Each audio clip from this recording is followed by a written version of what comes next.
Well, good morning. Oh, um, I'm gonna read this. Chapter 4, an overview of non-physical healing. Welcome back to Soul on Earth with Steffi. Okay, an overview of non-physical healing. For me, therapy is basically the evocation of imagination. It's training, working, struggling with imagination. If I were to say that it has to do with healing, I'd have to say it's healing the imagination or healing the relationship with imagination. That's by James Hillman. To understand the principles of non-physical healing, it helps to start with a refresher about its counterpart, physical healing. We're all familiar with the steps involved in healing common physical wounds and illness. If you get a minor cut or scrape, you probably clean the wound, put an antibiotic ointment and Band-Aid on it, and trust in your body's own healing process to take over from there. If you have a cold, you may dose up on vitamin C or natural remedies. Drink lots of liquids, eat hot soup or other nourishing foods, and trust in your body's own healing processes to take over from there. With more serious illnesses or injuries, you may see a doctor or other healthcare practitioner who might prescribe medication or do other healing practices, and then let your body's own healing processes take over from there. Pattern. In other words, healing never truly comes from outside of us. Although people, substances, and practices can support our healing, the actual healing is always an inside job. This feels weird. Okay.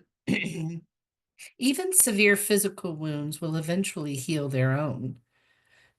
Even severe physical wounds will eventually heal on their own if conditions allow them to. The same is true of non-physical wounds. Just as your body works automatically to heal physical imbalance, there is a part of you that is unerringly oriented toward the non-physical healing you need. It had me a little Celsius. Excuse me. Should have prepped this ahead of time. Yet, although healing is a natural process, it's still possible for us to interfere with or prevent healing on the physical or non-physical levels. For instance, instead of disinfecting and bandaging a physical wound, you continually stabbed it and rubbed mud into it. Ew, it wouldn't heal.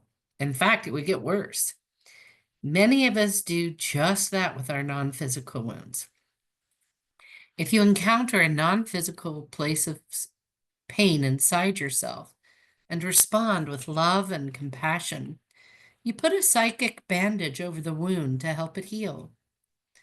But if, instead, you criticize yourself, why aren't you over this yet? What's wrong with you? Or, God, you're so fucked up. How could anyone ever love you?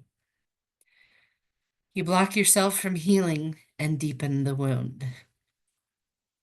Therefore, if your emotional wounds make it difficult or impossible for you to direct love and compassion toward yourself, addressing that pattern may need to be the first step in your non-physical healing. Chapter 8, Releasing Shame and Self-Hatred, offers some tools to help. Can't wait to get there, seriously. Depression, anxiety, fear, grief, despair, and rage are all common symptoms of non-physical wounds. These emotions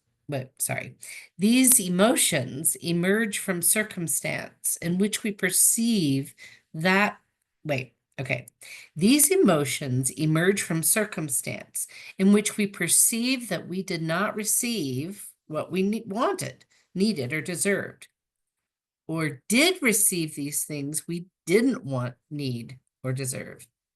At its base, The remedy for all these non-physical wounds is the same.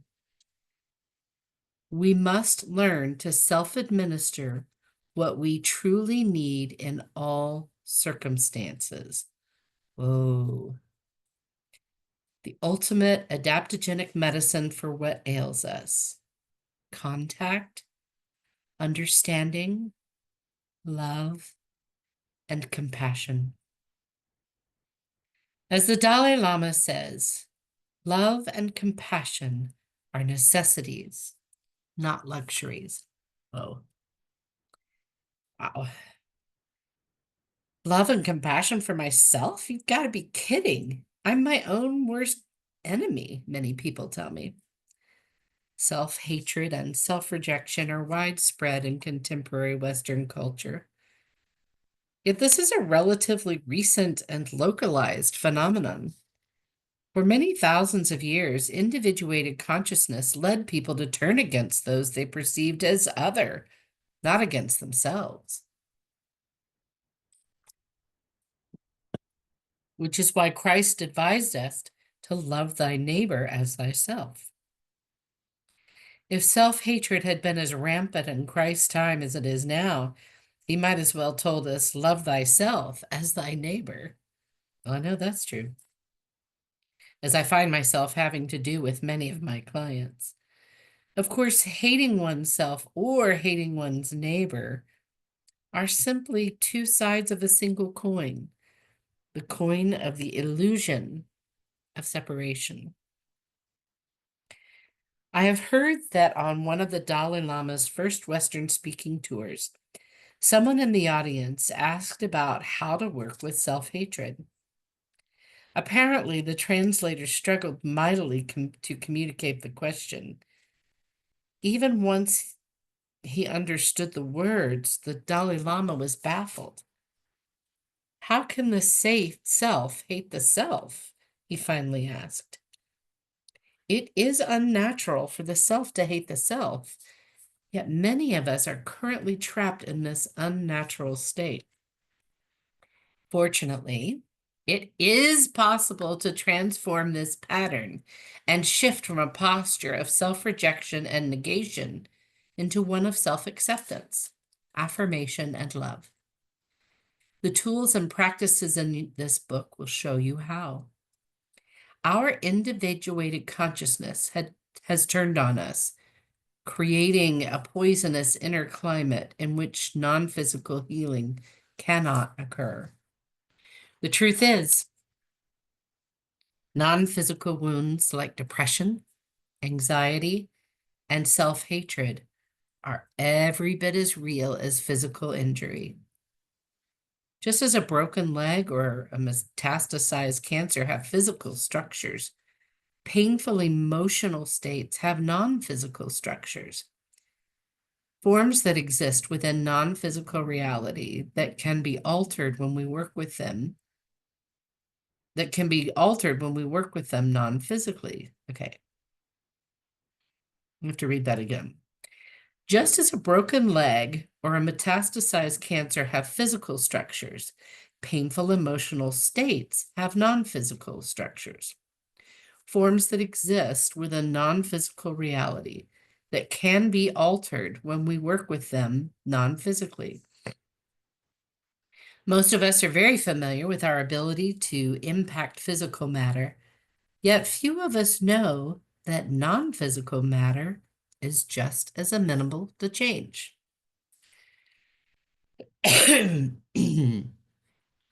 Let's compare two types of structures: a kitchen table, which is physical, and a state of depression, which is non-physical.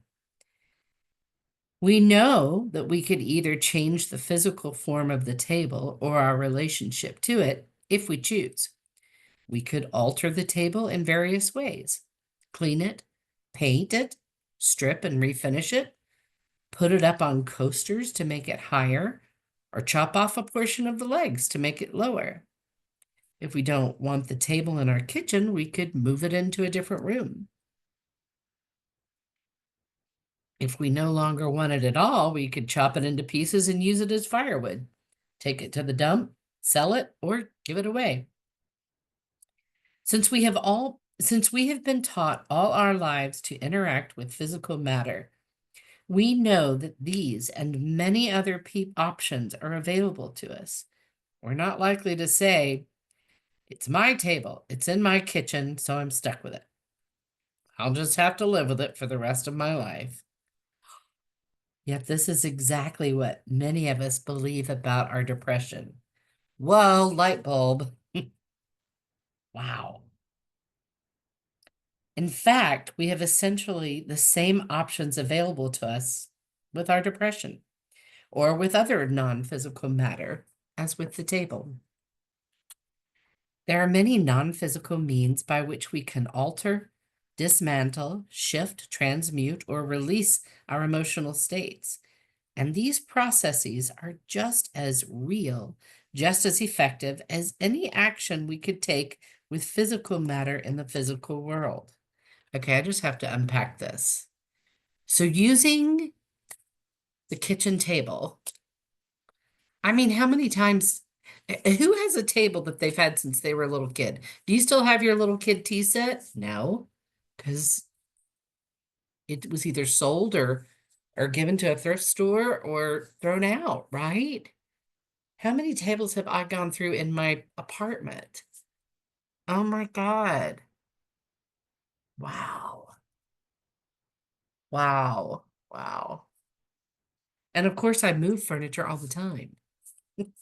So yes, I can alter my physical state. So I should be able to do the same with my depression or anxiety or whatever. Wow. Okay, back to the book. We navigate in the non-physical realm primarily through the use of a very powerful yet vastly underestimated tool, the imagination. Our culture's overemphasis on physical reality has led to a profound misunderstanding of the nature and power of imagination. We are told that when we imagine things, that they are all in our heads. Yes, exactly. That's just another way of describing non-physical reality. The things that happen inside our heads, including our emotions, are very real, even though they do not have physical substance. The imagination is our inner creator. It is literally the part of us that makes images and can therefore also unmake them or transform them. Ooh, this is getting me excited. Creating profound, lasting, energetic change is much easier than most people realize. We are energetic beings. Like everything else that appears solid on this earth, we are literally made of energy. And energy is capable of nearly infinite shape-shifting. In fact, oh, we're shapeshifters. In fact, working on the non-physical or energetic level is much easier and faster than working on the physical plane. For instance, it would take a crew of people several weeks to build the average house, yet we could create every detail of that house in our minds in just a few minutes. Most of us have been taught to disparage our process of internal creation, to believe that what occurs in our imaginations isn't real. But science is amassing substantial evidence that what we imagine or envision is powerfully real. Studies have documented the efficacy of visualization in physically measurable arenas, as diverse as golf, weight training, boxing, chess, reducing pain, and raising white blood cell counts. In fact, research shows that what we visualize is processed by the brain in a manner very similar to what we physically do.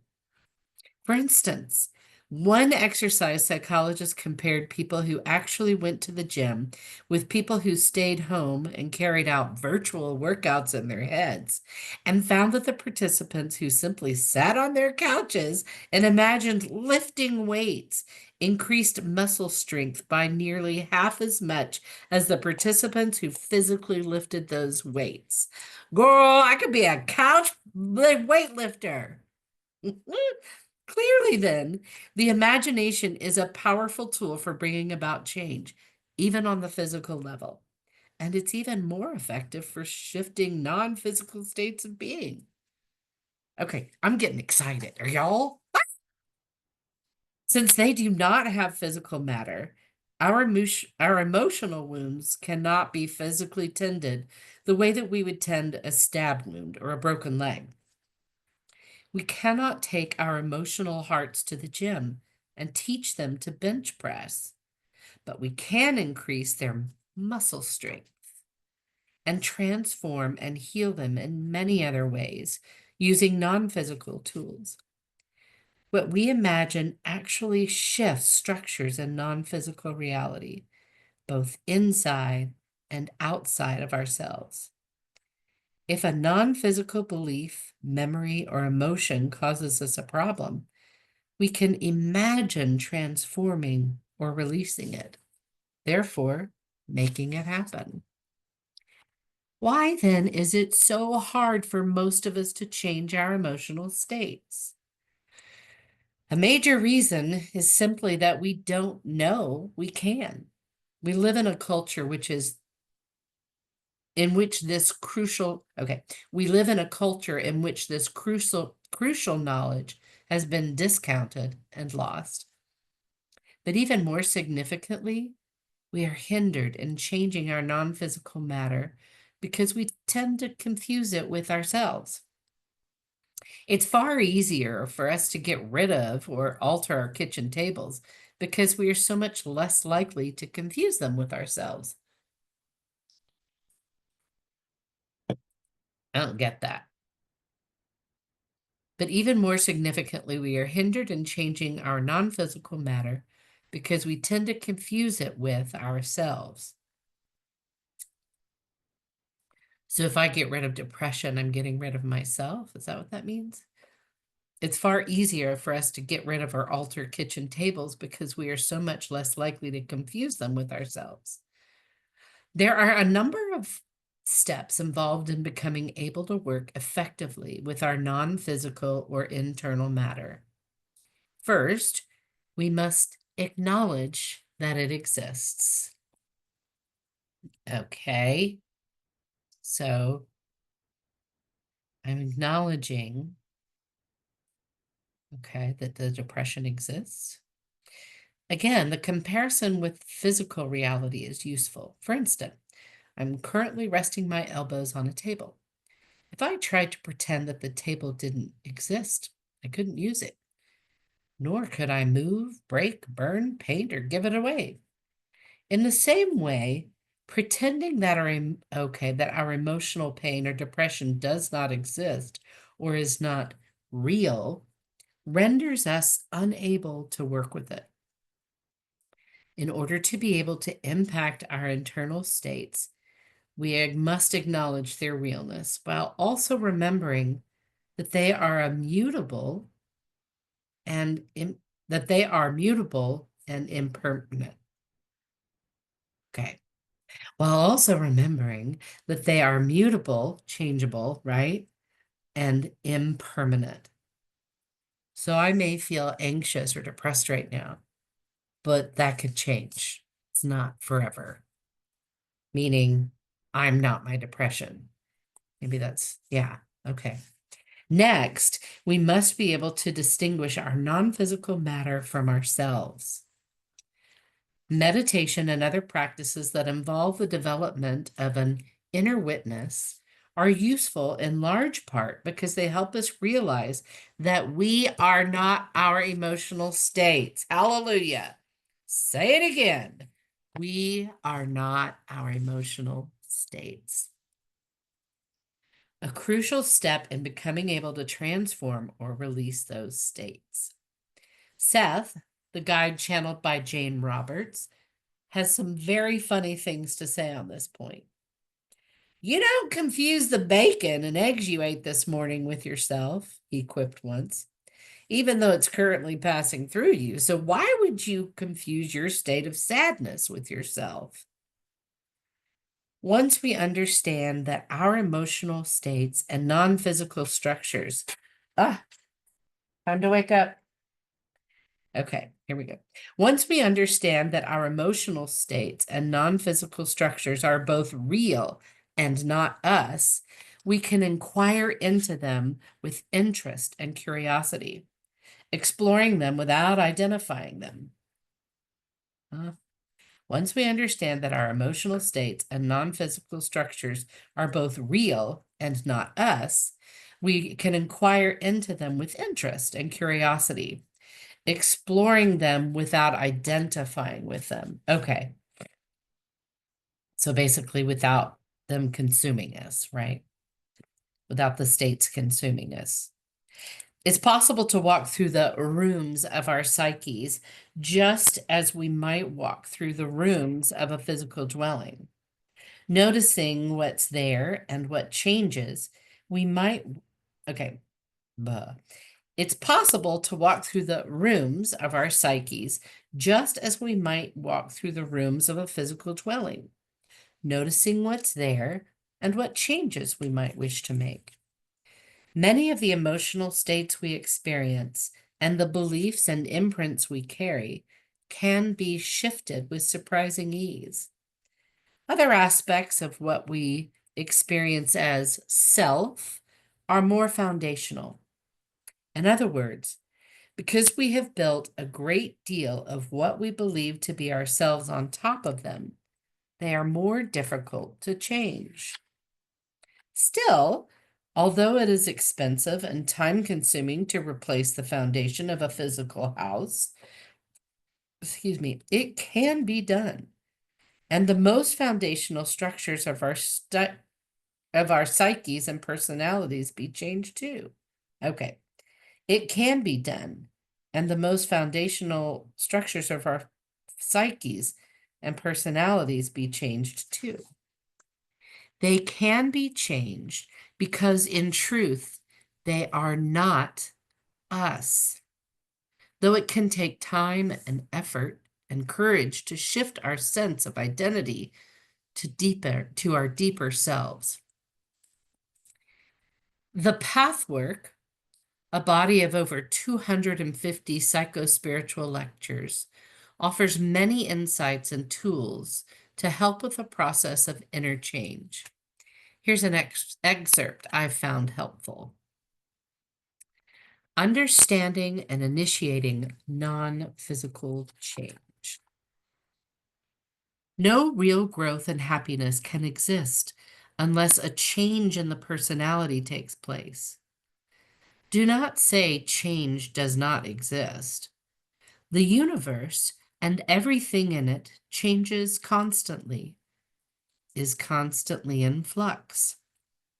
Even your body is not the same as it was several years ago. Amen to that. Everything changes, even in physical matter, though you may not be aware of it. When you are always together with a living, growing being, you do not see the growth taking place. You notice it only retrospectively. But the very essence of life is change. If there is no change, there is no life. If you remain static, you're in a predicament. You are unhappy. You are not alive. To a large degree, the human struggle exists because a part of you grows organically and healthily according to the laws of nature, while another part remains static. So do not say change is impossible. It is the only thing that is possible. Change is the only thing that is possible. Change is the only organic, natural process of creation, and therefore it is also within you. The freeing new thought process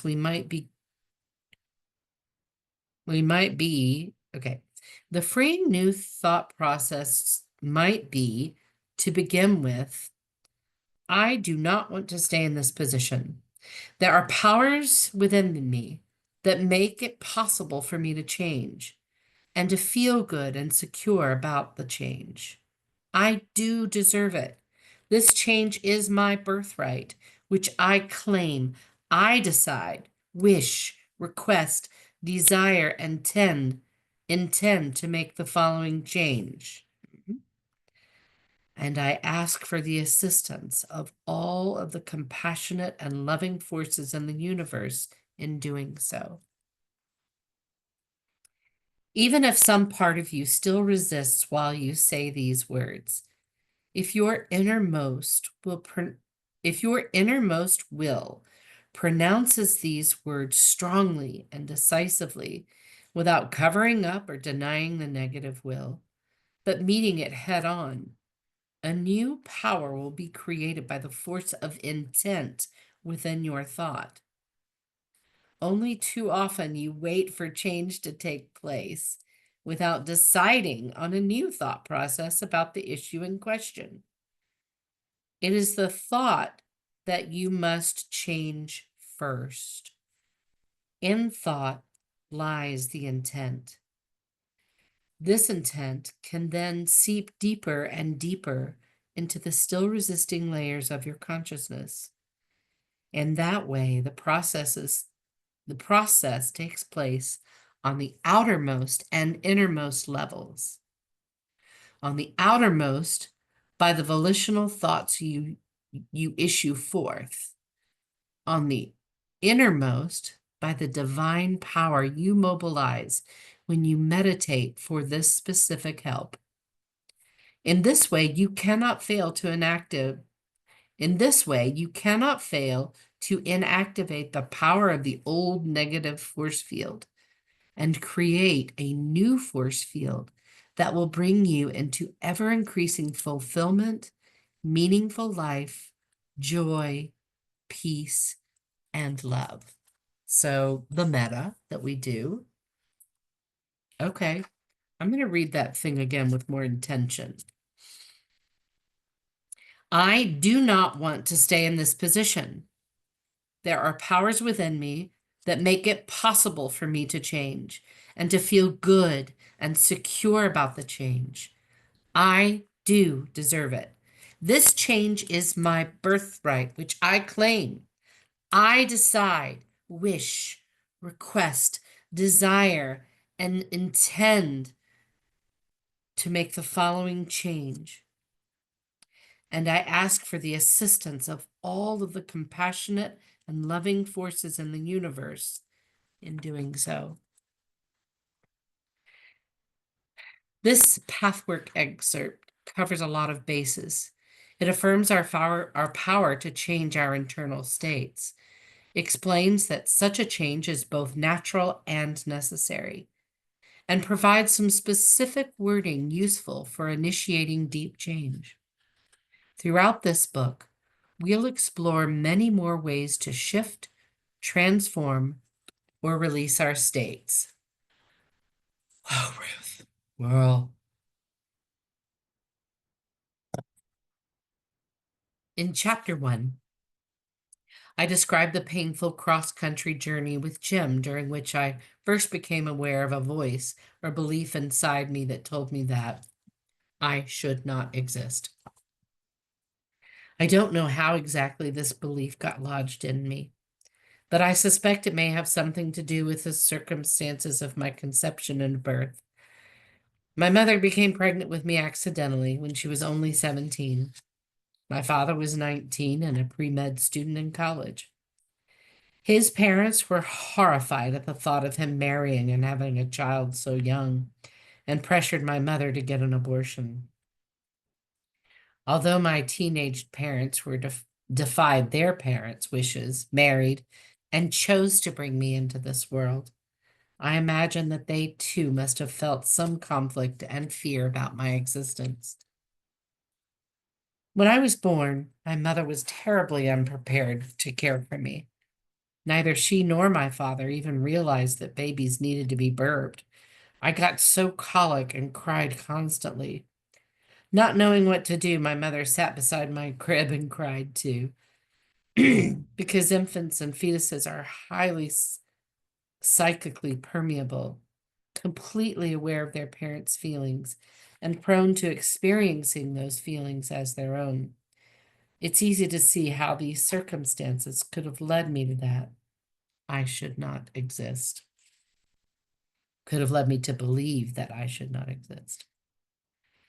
Although for many years I wasn't conscious of holding this belief, I believe it wreaked a subtle kind of havoc in my intimate life. I repeatedly found myself in relationships with people who couldn't fully be there for me, even though they loved me. Once I understood that our internal matter creates our outer experience.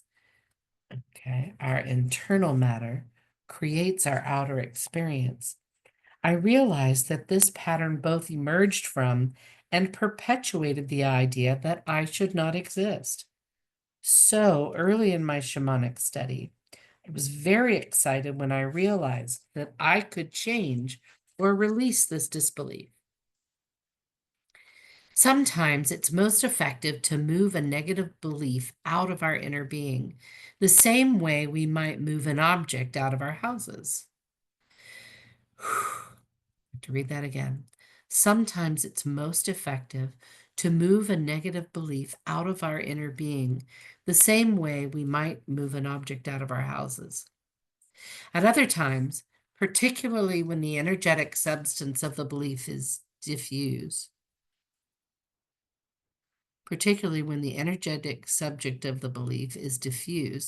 more like a metastasized cancer as opposed to a discrete tumor, it works best to force it out by creating conditions which it can no longer survive. Something like sterilizing liquid by heating it to a temperature so high that any pathogens will be killed. That's the approach my healer helped me take with this belief. First, she encouraged me to try on various statements of affirmation, searching for those that created the strongest sense of internal discord. I love my life, for instance, was easy to say. And I belong on earth was much harder. However, when I tried on, it is right for me to exist, I felt an inner pushback, almost as if something or someone internal was shoving me. When I tried saying, it is profoundly right for me to exist, the shove grew even stronger. That's how my healer knew I had found a good statement to work with. Oh. Her instructions were simple. For the rest of that day, I was simply to repeat internally, it is profoundly right for me to exist, as often as I could. The point was not to use this affirmation to deny, drown out, or cover up the belief that I shouldn't exist. It was simply to change my inner climate, supporting the part of me that did, in fact, believe and agree with her affirmations. After several hours of internally repeating, it is profoundly right for me to exist, a very strange thing happened. I had a coughing fit. Although there was no apparent physical cause, I wasn't sick and I have no allergies. I coughed pretty much nonstop for about 10 minutes. Then I spent the rest of the evening drinking tea with honey and forgot about my affirmations until the next day. The next morning, when I tried saying, it is profoundly right that I exist, I felt no pushback at all. When I tried saying, I shouldn't exist, it rang hollow. The belief was gone. In this case, it was relatively easy for me to release the belief that I shouldn't exist because most of me didn't subscribe to it. I was able to recognize it as an error, a false conclusion based on a misunderstanding. However, if a large part of me had believed it, More in-depth healing work would have been necessary before I could relinquish the belief. The next few chapters will describe that kind of work. Ruth, girl. Okay, y'all. First of all, I'm pumped that imagination is key. My inner child just loves that thought. And I have to say, when I use that, the thing from the pathway, that stating the change that I do deserve, it took my breath away.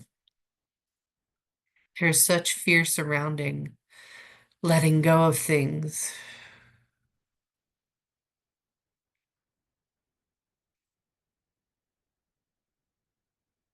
that have been such a huge part of my life and so familiar, almost friendly. So, wow. Cheers to our imagination.